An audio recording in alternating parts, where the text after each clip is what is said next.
அனைவருக்கும் வணக்கம். நான் இந்திய பெண்ணே பாரதி பேசுகின்றேன்.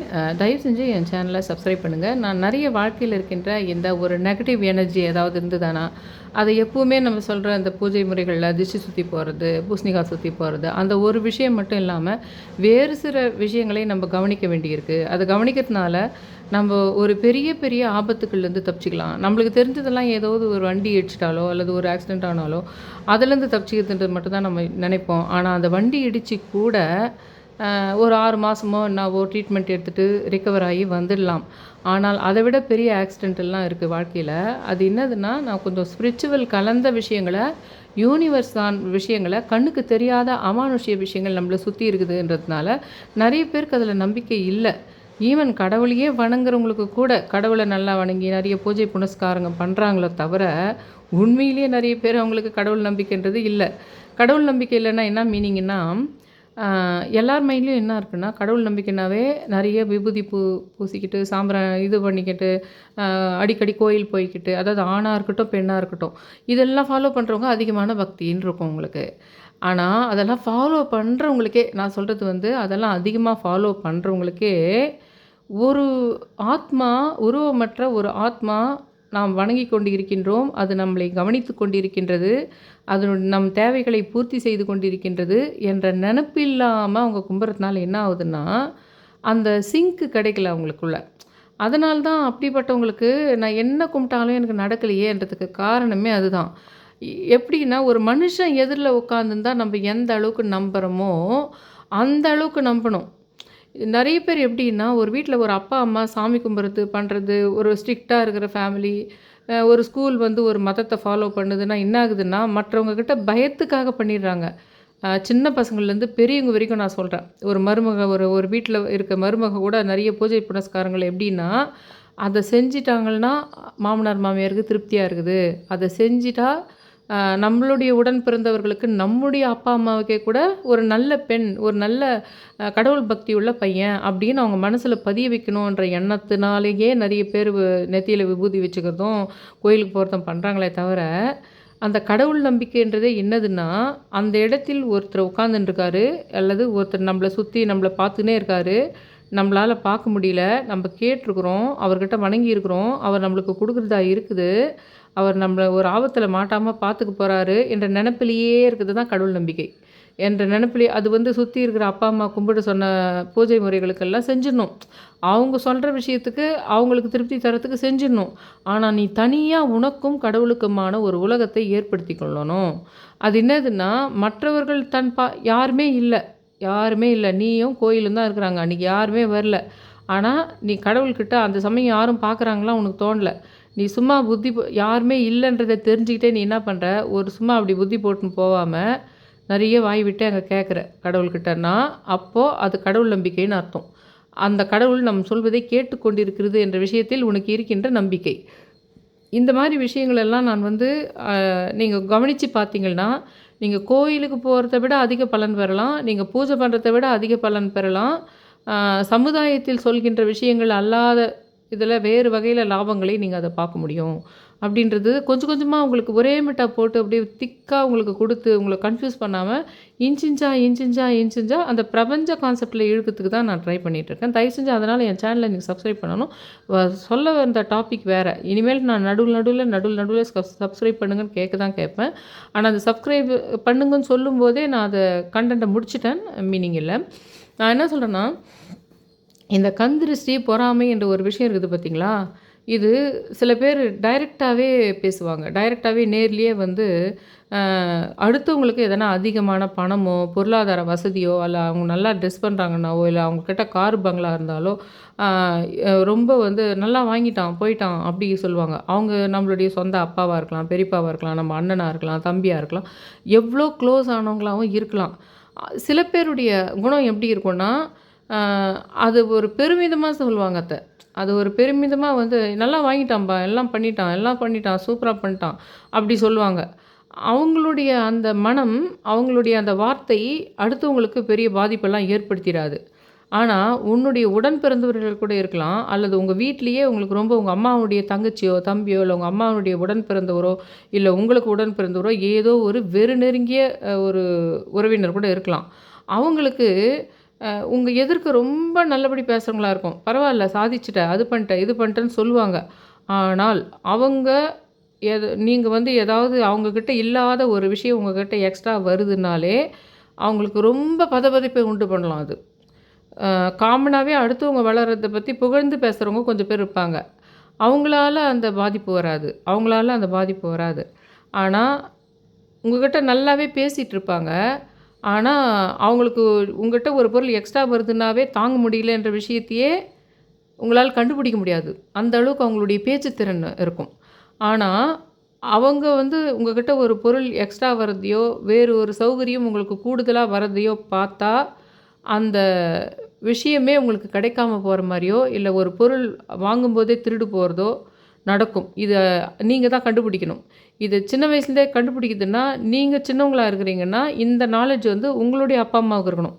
நீங்க ஒரு குழந்தைய ஸ்கூல்ல வந்து இன்னைக்கு புதுசா ஒரு பொருள் வாங்கி அனுப்புறீங்க, ஒரு புக்கு புதுசா வாங்கி அனுப்புறீங்கன்னா, கூட இருக்கிற அவங்களுடைய பேரண்ட்ஸ் பார்க்குறதோ, அந்த பேரண்ட்ஸோ இல்ல அந்த உங்களுடைய 7த், 6த் தான் படிக்கிறாங்க. அந்த கூட விளையாடுற பசங்களுக்கு வந்து இந்த பையன் மட்டும் இவ்வளோ இந்த பொருள் கையில வச்சுட்டுருக்கானே, நம்ம அப்பா, அம்மா குடுக்காத பொருள் இவன் வச்சுட்டுருக்கானே அப்படின்னு ஒரு சின்ன பையனோ, சின்ன பொண்ணோ கூட அந்த அவங்களுடைய மனநிலை பொறுத்தது அது. அவங்களுடைய மனநிலை ஏன்னா, நான் சொல்றேன் இந்த சுலு ஆத்மா, இந்த பொறாமை சுலு ஆத்மாவினுடைய எஃபெக்ட் இருக்கிறது இருக்கும். மெயின் சுலு ஆத்மா அவங்களுடைய அப்பாவோ, அம்மாவோ, பாட்டியோ யார் உடம்புலயோ இருக்கும். அதனுடைய ரிஃப்ளெக்ஷன் இவங்க எல்லாருக்குமே இருக்கும். இவங்க ஒரு சின்ன வயசா இருக்கும்போதுருந்தே அதனுடைய இது இருக்கும் உங்களுக்கு வைப் இருக்கும். அது அவங்களுடைய டீம் அது. அந்த செட் ஆஃப் டீம் அது. அதில என்ன ஆகும்னா, அவங்களுக்கு அந்த சின்ன வயசுலயே வந்து அவங்க கையில மட்டும் அவங்க பேரண்ட் மட்டும் இத வாங்கி குடுத்துட்டாங்களேன்றது, அவங்க ரொம்ப ஆழ் மனசுல அது ஒரு வலியா ஃபீல் பண்றாங்க. வலி மீறி கொஞ்சம் கோவமா ஃபீல் பண்றாங்க. வலியும், கோபமும் கலந்து ஃபீல் பண்றாங்க. அப்படின்னும்போது என்னான்னா, அந்த பொருளே உடையறதுக்கு வாய்ப்புண்டு. அந்த பொருளே ஸ்பாயில் ஆவறதுக்கு வாய்ப்புண்டு. அப்ப எப்படின்னா, உங்க வளர்ந்தவங்க கூட இருக்கிறீங்கள்ல, அத நம்ம கவனிச்சு பார்க்கணும். நமக்கே வந்து நமக்கே பெரியவங்க இருக்கிறனால அதையும் கவனிக்கணும். நம்ம சின்ன பசங்களுக்கு நம்ம ஸ்கூல் கூட்டின்னு போற பசங்க இருந்தாங்கன்னா, அவங்கள சுத்தி இது எப்ப நடக்குதுன்றத நீங்க கவனிச்சு வச்சுக்கணும். அப்ப நீங்க உங்க மனசுல எப்படி கவனிக்கணும்னா, அவங்க நம்மகிட்ட நல்லா பேசுறாங்களா, பழகுறாங்களான்றத வச்சு நீங்க கவனிக்கக்கூடாது. இந்த நான் சொல்றேன் பார்த்தீங்களா, அந்த பொருளே ஸ்பாயில் ஆகும். சரி நான் ஒரு எக்ஸாம்பிளுக்கு நான் ஒண்ணு சொல்றேன். ஏன்னா, அப்படி சொன்னா தான் உங்களுக்கு புரியும். அது என்னதுன்னு புரியாதுன்றதுனால. என்னுடைய சிஸ்டர் வந்து இப்போ நேத்தோ முந்தினேத்தோ நியூ இயர் தமிழ் புத்தாண்டு அன்னைக்கு தான் அவங்க கிளம்புறாங்க. மறுநாள் தான் அவங்க போறாங்கன்னு வச்சுக்கோங்க. அ நேத்து நேத்து ஈவினிங் தான் அவங்க போயிட்டு சேர்றாங்க கனடாவிலன்னு வச்சுக்கோங்க. அங்க கிளம்புறாங்க. அவங்க கிளம்பும்போது என்ன பண்ணுறாங்கன்னா, இங்க நெறைய இங்கேயே அடுக்கிக்கிட்டாங்க. அவங்க வந்து ப்ரொவிஷன்லாம் வாங்கி அடுக்கிக்கிட்டாங்க ஃபுல்லா. அந்த ப்ரொவிஷன் வ ஒவ்வொரு முறை வரும்போதே 3 வருஷத்துக்கு ஒரு முறை தான் வராங்க. வரும்போது நெறைய ப்ரொவிஷன் வாங்கிக்கிறாங்க. அது ஒரு 6 மாசமோ, கொஞ்சமோ தான் வரும்னு வச்சுக்கோங்களேன். அவ்வளோதான் வெயிட் எடுத்துன்னு போ முடியும். ஆனா, அது பெரிய லாபத்த குடுக்குது அவங்களுக்கு. ஏன்னா, அங்க பொருள் கிடைக்கல. அது வந்து பணத்தினால மட்டும் இல்ல. சில பொருட்கள் அங்க கிடைக்கிறதே இல்ல. அது 1. 2வது இங்க இங்க ஒரு 12,000க்கு அப்படி வாங்குனாங்கன்னு வச்சுக்கோங்களேன். அங்க வந்து வந்து ஒரு 60,000க்கோ இல்ல அதுக்கு மேல கூட இருக்கலாம். அதுக்கு மேல கூட அது ஒரு லாபத்த குடுக்குற மாரி விஷயமா இருக்கலாம். அதனால இங்க வந்து பேக் பண்ணிட்டு போறாங்க. அவங்க எல்லாத்தையும் பேக் பண்ணிட்டாங்க. இங்க தான் பேக் பண்ணாங்க. அவங்களுடைய மாமியார் வீட்டு சைட்ல வந்து போயிட்டு அவங்க கிட்ட பாய் சொல்லிட்டு தான் போணும்னு போறாங்க அவங்க. அப்போ அவங்க வீட்ல இருக்கிறவங்க வந்து இப்போ எல்லாரும் தான் கேட்டாங்க. இங்க என்னுடைய ஹஸ்பண்டும் தான் சரி, எல்லாரும் தான் வந்து ப்ரொவிஷன்ஸ் எல்லாம் கூட பரவாயில்ல எடுத்துன்னு போற வசதி இருக்குதா? இன்னும் அதிகமா வாங்கின்னு போ முடியாதா? இந்த மாரிலாம் எங்க சைடு வீட்ல இருக்கிறவங்க கூட தான் கேட்டாங்க. ஆனா, அந்த மாரி விஷயம் பிரச்சனை இல்ல. ஆனா பிரச்சனைக்குரிய விஷயம் எங்க இருக்குதுன்னு நம்ம தான் கண்டுபிடிக்கணும். அவங்க வீட்டு சைட்ல போகும்போது, அங்க யாரோ கேட்டுருக்காங்க, இது பண்ணும்போது. ஏன்னா, அந்த கேட்டவங்க அவங்களும் வந்து வேறு ஒரு கண்ட்ரியில அவங்க வீட்டு பசங்களும் இருக்கிறாங்களோ என்ன தெரியல. 2வது அவங்களுக்கு சில ப்ரொசீஜர் தெரியலையோ என்னவோ தெரியல எனக்கு. அவங்க வந்து கேட்டுருக்காங்க. இப்போ இது பண்ணும்போது, "ஓ! ப்ரொவிஷன் கூட வாங்கி போலாமா? ஓ! ப்ரொவிஷன்ஸ் எல்லாம் கூட எவ்வளோ ப்ரொவிஷன் வாங்கியிருக்கிறீங்க?" மேலும் மேலும் அடுக்கடுக்கான கொஸ்டின்ஸ் அவங்க கேட்டுருக்காங்க. "எவ்வளோ ப்ரொவிஷன் வாங்குனீங்க? அதெல்லாம் கூட எடுத்துன்னு போலாமா? இதெல்லாம் கூட எடுத்துன்னு போலாமா?" ஆனா அவங்க வந்து எப்பவுமே அவங்களுக்குள்ள ஒரு ஒரு வைப் பயங்கரமான இது இருக்குதுன்றதெல்லாம் யாருக்கும் கண்டுபிடிக்க தெரியாத ஒரு விஷயம் தான் இருந்தது. ஆனா என்ன ஆச்சுன்னா, ஆ இன்னொரு விஷயமும் மீட் ஆகுது இதில. நான் சொல்லுவேன் பாருங்க சந்திராஷ்டமம்னு சொல்ட்டு. அந்த மாரி அந்த விஷயமும் நேத்து எங்க சிஸ்டருக்கு மகம் நட்சத்திரம் அவங்க. அவங்களுக்கு சந்திராஷ்டமம் அவங்க கிளம்பும்போதே சந்திராஷ்டமம் வந்தது. எப்பவுமே நான் சொல்லுவேன் சந்திராஷ்டமம் பிரச்சனைன்னு. அது வந்து அதையும் மீட் பண்ணியிருக்காங்க அவங்க. ஃபுல்லாக ஒரே வயிற்று வலி, ஸ்டமக் இன்ஃபெக்ஷன் ஆயிடுச்சு அப்படின்னு சொல்லிட்டு போகிற வழி ஃபுல்லாக. ஏன்னா அவங்க பெங்களூர் போயிட்டு அங்கேருந்து டெல்லி போயிட்டு டெல்லியிலேருந்து கனடா போகிறாங்க அவங்க. அதில் என்ன ஆயிடுச்சுன்னா அவங்க ஃபுல்லாக பிரித்து ஒரு பேக்கெட்டில் ஓவரால் வந்து ஓகே நீங்கள் எடுத்துன்னு வந்த கேஜிஸு, ஆனால் நீங்கள் அதை பிரித்து ஒரு இதுக்குள்ளேயும் இவ்வளோ தான் இருக்கணும்னு அடுக்கணும்னு சொல்கிறாங்க. அதில் இவங்க பிரித்து எல்லாத்தையும் தனித்தனியாக எடுத்துகிட்டு என்ன பண்ணிடுறாங்கன்னா, அந்த ஒவ்வொரு பெட்டிக்குள்ளே வைக்கக்கூடாதுன்றதுனால அங்கே இருக்கிறவங்க யாரோ ஹெல்ப் பண்ணி ஒரு தனியாக ஒரு பாக்ஸ் மாதிரி கொடுத்து அதில் போட சொல்லியிருக்காங்க அந்த ப்ரொவிஷன்ஸ் எல்லாம். அதில் போட்டுட்டாங்க போயிட்டாங்க. ஆனால் என்ன ஆயிடுச்சுன்னா, அந்த ப்ரொவிஷன் பாக்ஸ் மட்டும் மிஸ் ஆயிடுச்சு. அவங்களுக்கு சேரல. அவங்க கம்ப்ளைண்ட் எழுதி கொடுத்துருக்காங்க. ஆனால் என்ன ஆச்சுன்னா, அது பணமாக தான் அவங்களுக்கு கிடைக்கும். அந்த இந்தியன் மணிக்கு எந்த அமௌண்ட்டோ அவ்வளோ தான் கிடைக்கும் அவங்களுக்கு. ஆனால் அது அவங்க கொண்டு போயிருந்தா அவங்களுக்கு ஒரு 3 மடங்கு பணம் லாபத்தையும் கொடுத்துருக்கும். அதே சமயத்தில் அது உங்களுக்கு தேவையான அந்த பொருட்கள் அங்கே கிடைக்காது வேறு. அந்த மாதிரி விஷயமும் இருக்குது உங்களுக்கு அதில். இது வந்து இது நான் எக்ஸாம்பிளுக்காக நான் உங்களுக்கு சொல்கிறேன். அந்த அது சின்ன வயசுலேருந்தே நீங்கள் கவனிக்கணும். ஒரு விஷயம் வந்து எங்கள் அண்ணனுக்கு கூட சொல்கிறேன். எங்களுடைய பிரதர் வந்து அப்போது பல வருஷத்துக்கு முன்னாடி அவர் வந்து ஒரு அந்த இது முடிச்சது மெடிசன் இந்த எம்பிபிஎஸ் முடிக்கும்போது எனக்கு தோணுச்சு. நான் போயிட்டு அவர் அதை முடிக்கும்போது தான் நான் போயிட்டு ஒரே ஒரு 7 மந்த் இருக்கிறேன் அம்மா வீட்டில். அவர் என்னோடய கசின்னு. நாங்கள்லாம் ஒரே கூட்டு குடும்பமாக இருந்தோம். அங்கே போகும்போது எனக்கு தோணுச்சு, அவர் முடிக்கும்போது கட்டாயம் ஒரு பூசணிக்காய் உடைக்கிறதோ இல்லை ஏதாவது திருஷ்டி கழிப்போ பண்ணணும்னு. இப்போ எல்லாரும் இல்லை. அப்போ வந்து அது ஒரு கிராமம். அங்கே ஃபஸ்ட்டு அவர் டாக்டருக்கு படிக்கிறாருன்னும்போது அது பண்ணணும்னு எனக்கு தோணுச்சு. ஆனால் அந்த எங்கள் அம்மா வீட்டை பொறுத்த வரைக்கும் கடவுள் நம்பிக்கையே ரொம்ப கிடையாது. சாமியே ரொம்ப கும்பிட மாட்டாங்க அவங்க. பொங்கலுக்கு மட்டும் பண்ணுவாங்க. புரட்டாசி மாதம் சனிக்கிழமை மட்டும் ரொம்ப கிராண்டாக கும்பிடுவாங்க, அவ்வளோதான். பொங்கலுக்கு மட்டும் அந்த விவசாயம் முழுக்க முழுக்க விவசாயன்றதுனால அவங்க வந்து அவங்க அந்த இதுக்கெல்லாம் அரிசி இதெல்லாம் வச்சு பண்ணணும், அந்த கரும்பு இதெல்லாம் பண்ணணுன்றதுக்காக அது ரொம்ப கிராண்டாக பண்ணுவாங்க அவங்க. அதில் வந்து என்ன ஆகுதுன்னா, இந்த மாதிரி சாங்கியர் சம்பிரதாயங்க இந்த மாதிரி விஷயங்கள்லாம் அவ்வளோ ஈடுபாடு கிடையாது அவங்களுக்கு. ஆனால் என்ன விஷயம்னா, அப்படியே நேர் ஆப்போசிட் நான் என்னை வளர்த்தவர் வந்து சாங்கியம், சம்பிரதாயம், வீட்டை விட்டு வெளியே கிளம்பும்போது யார் வரலாம், யார் வரக்கூடாது, எது வரக்கூடாது, ராமாயணம், மகாபாரதம், புராண இதிகாச கதைகள், ஜோதிடம் அப்படின்னு பின்னுன்னு பின்னுற இடத்துல நான் வளர்ந்தது. இதை முடிச்சுட்டு நான் அங்கே போயிட்டு ஒரே ஒரு 7 மந்த்ஸ் இருக்கும்போது அண்ணன் வந்து இந்த மாதிரி டாக்டர் முடிக்கும்போது ஒரு பூசணிக்காய் சுற்றி உடைக்கணும் அப்படின்னு என் மனசில் தோணுச்சு. நான் யாரோ ஒருத்தர்கிட்ட அங்கே இருக்கிறவங்களுக்கு ஏன்னா அவங்க ரொம்ப எட்டி பிடிச்சிக்குவாங்க. அந்த மாதிரி நம்ம ஆர்கியூ பண்ணுறது ரொம்ப உண்டு. ரொம்ப நல்லவங்க தான் எல்லாருமே. ஆனால் ஒரு விஷயத்தை ஆர்கியூ பண்ணாங்கன்னா அதுலேயும் தன்னை விட சின்னவங்களா இருந்தாங்கன்னா ஆர்கியூ பண்ணி சாவடிச்சிடுவாங்க. அதனால் நான் லைட்டாக மட்டும் சொன்னேன், இந்த ஒரு பூசணிக்காய் சுற்றி உடைக்கிறது பெட்டராக இருக்கும்னு. உண்மையிலே நிறைய பேர் ஜலஸாக தான் இருந்தாங்க. அண்ணன் மெடிசன் முடிக்கும்போது ஒரு நிறைய பேர் மிகுந்த ஜலஸாக இருந்தாங்க, எனக்கு தெரியும். அதனால் வேண்டி எனக்கு அதை கண்டுபிடிக்க தெரிஞ்சிருந்தது. சின்ன வயசுலேருந்தே இருந்தது. கொஞ்சம் ஆன்மீக விஷயங்கள் ரொம்ப சின்ன வயசுலேயே இருந்ததுன்னு வச்சுக்கோங்களேன். அங்கே போன உடனே அது திருஷ்டி சுற்றணும்னு ஒரு எண்ணம் வந்துட்டு இருந்தது. அவர் முடித்ததில் அந்த டாக்டர் முடித்த விஷயத்தில் சில விஷயங்கள் இருக்குது. சில விஷயங்கள் கனெக்ட் ஆகிருக்கு. அதனால் நான் அது பண்ணணும்னு நினச்சேன். ஆனால் அது பண்ணவே இல்லை. ஒரு சாதாரண திருஷ்டி சுற்றுற விஷயம் கூட பண்ணதே இல்லை. சும்மா எலுமிச்சம்பழம் உப்பு சுற்றி போடுற விஷயம் கூட பண்ணதே இல்லை அந்த வீட்டில் யாருக்குமே அன்றைக்கி டேட்டுக்கு. இப்போ நாங்கள் தனித்தனியாக போயிட்டு பின்னாடி எல்லாரும் கடவுள் நம்பிக்கை வந்து ஆளாலும் பண்ணிகிட்ருக்காங்கன்னு வச்சுக்கோங்க. ஆனால் அன்றைக்கி பண்ணலை. ஆனால் அதனுடைய விளைவு டாக்டருக்கே படித்து கூட ஒரு பெரிய ஒரு கஷ்டத்தை அவர் சந்திக்கிற மாதிரி ஆச்சு. அந்த மாதிரி உங்களுக்கு சின்ன வயசில் ஒரு சின்ன பசங்கன்னா கூட ஒரு ஸ்கூல் போகும்போது நான் கவனிப்பேன். நம்ம பசங்கக்கிட்ட இருக்கிற ஒரு பொருள் அந்த பசங்கக்கிட்ட வாங்க முடியாத சூழ்நிலையில் இருந்தாங்கன்னா அந்த சிறு பிள்ளைக்கே இருக்கின்ற மனவலி கூட தாக்குதலை உண்டு பண்ணுறதையும் பார்க்க முடியும். இல்லைன்னா அவங்க பேரண்ட்ஸு அதை ஒரு மாதிரியான மனசோட பார்த்தாலும் அது இழப்பு ஏற்படுது. பொதுவாக இந்த கந்திருஷ்டி விஷயத்தில், பொறாமை விஷயத்தில் பொருளாதார இழப்பு, அந்த பொருளே ஸ்பாயில் ஆயிடுறதோ, அந்த பொருளே தொலைஞ்சி போகிறதோ, அல்லது ஒரு வீட்டினுடைய பொருளாதார இழப்பு. நம்ம சொல்லுவோம் பார்த்தீங்களா, ஓஹோன்னு வாழ்ந்த வீடு எப்படி ஆயிடுச்சு பாருங்களேன் அப்படின்னுவாங்க. இன்னும் சொல்லப்போனால் எங்கள் அம்மா வீடு கூட அப்படி தான் வச்சுக்கோங்களேன். ஓஹோன்னு வாழ்ந்த வீடு இப்போ எப்படி ஆயிடுச்சு பாருங்க அப்படின்ற மாதிரி இருக்குது. ரெண்டாவது ஓஹோன்னு வாழ்ந்த வீடுனாலே வந்து எப்படின்னா, சில பேர் ஓஹோன்னு இருப்பாங்க, ஆனால் வெளியில் தெரியவே தெரியாது. அந்த ஓஹோன்ற விஷயம் மறைமுகமாகவே இருக்கும். சில ஃப்ளெக்சிபிலிட்டிஸை அவங்க வாழ்க்கையில் உள்ளுக்குள்ளே அனுபவிச்சுட்டு இருப்பாங்க, ஆனால் வெளியில் தெரியக்கூடாது. அதனால தான் எப்போவுமே இலைமறைவு காய்மறைவாக இருக்கணும். கண்ணு படக்கூடாது. கண்ணு படக்கூடாதுன்னாவே அதுக்கு ஒரு ஹைடிங் இருக்கணும். ஒரு மறைவு இருக்கணுன்றது அதுதான். கண்ணு படக்கூடாது. அப்பன்னா அது கண்ணு பார்க்காத மாரி நீ பண்ணிக்கணும்.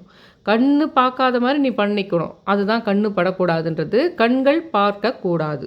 உன்னுடைய வசதியையோ, உனக்கு எக்ஸ்ட்ரானுடைய சுகமோ உன் வாழ்க்கையில் இருப்பதை ஒரு சில கண்கள் பார்க்கக்கூடாது. அந்த கண்ணிலிருந்து அந்த மூளைக்கு அந்த அந்த கண் கொண்டிருக்கின்ற அந்த மூளைக்கு செல்லும் நரம்பு வழியாக அது போய் அந்த நெகட்டிவ் எனர்ஜி வேவை உன்னை நோக்கி செலுத்துகின்றது. அது பிரபஞ்சத்தில் சில தவறுகளை உனக்கு செய்து விடுகின்றது என்ற ஒரு விஷயம் இருக்குது. இந்த பொருளாதார இப்போ நம்ம ஓஹோன்னு வாழ்ந்த வீடுன்ற விஷயத்தில் இப்போ எங்கள் அம்மா வீடு பொறுத்த வரைக்கும் என்ன விஷயம்னா, பெருசாக காரு, பெரிய பெரிய மல்டி ஃப்ளோ இது ஸ்டோரேஜ் பில்டிங்லாம் இல்லை. செட்டிநாடு டைப் வீடு. நிறைய பேருக்கு தெரியல. செட்டிநாடு டைப் வீடு இந்த தெருக்கோடியிலேருந்து அந்த தெருக்கோடியில் இருக்கிறது தான் பெரிய விஷயன்றது எங்கள் வீட்டில் இருக்கிறவங்களுக்கே நிறைய பேருக்கு தெரியல. நமக்கு இருக்கிறது ஓட்டு வீடு தானே. அது உள்ள பல ரூம்ஸ் இருக்கிறோம். உள்ள பல தூண்கள் இருக்கும். பல தொட்டி டைப் வீடுன்னுவாங்க பார்த்துங்க. உள்ள தொட்டி கட்டு வீடுன்னு அந்த மாதிரி அங்கங்கே இருக்குது. கல்யாண வீடுன்னு சொல்லுவாங்க அதை.